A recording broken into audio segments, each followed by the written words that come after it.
Hi everyone, and welcome to my kitchen, where today we will be preparing a delicious Khyber Shinwari Masalaydar Mutton or Goat Karahi. Get ready to embark on a flavorful journey with me because this recipe is going to be a hit, and if you want to impress someone, you have to try this. So let's get started with the video and the recipe, but before that, please do consider subscribing to my channel and giving this video a big thumbs up. So we are going to start by frying half a kg of mutton in about quarter cup of oil or ghee, whatever you prefer, with about a teaspoon or teaspoon and a half of salt. You can adjust that according to your taste.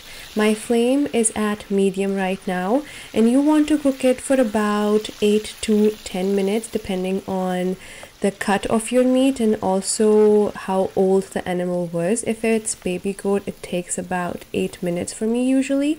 And once it's nicely brown and you don't see any pinkness, what we're going to do is we're going to pressure cook this.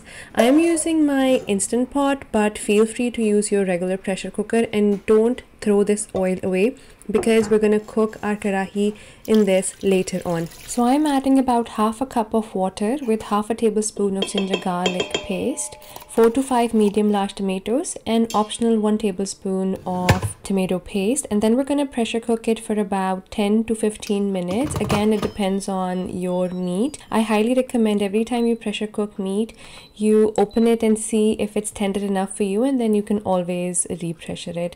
While that is happening, we can prepare our spice mix, which is just coriander seeds, cumin seeds, black peppercorns, and optional red chilies. If you don't have red chilies, you can use the red peppercorns or the button peppers, or you can just simply skip it.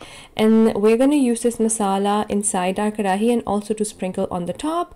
And now once the pressure is up, do a quick pressure release. That means manually releasing the pressure from the Instant Pot or your pressure cooker, and by this time your mutton should be perfectly cooked and tenderized. Take a piece, be very careful because it's extremely hot, and see if it's tender enough for your liking.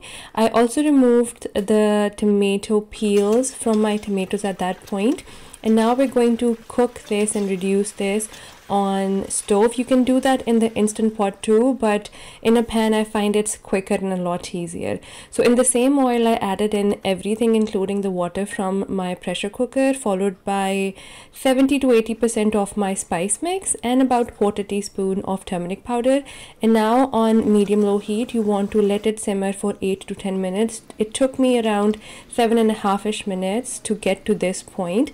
You'll see that the oil will start coming up and your karahi is pretty much ready. Now all you have to do is add some green chilies and a little bit of julienne ginger and cook it for not more than a minute, and your karahi is ready to be served with some garma garam naan or parathas. Before serving, I add some more chilies, some julienne ginger, and fresh coriander leaves, the rest of the masala that we had saved earlier, and your karahi is ready in under 30 minutes and ready to impress. So don't forget to subscribe and stay tuned for more delicious recipes. Until next time, the homemaker baker over and out.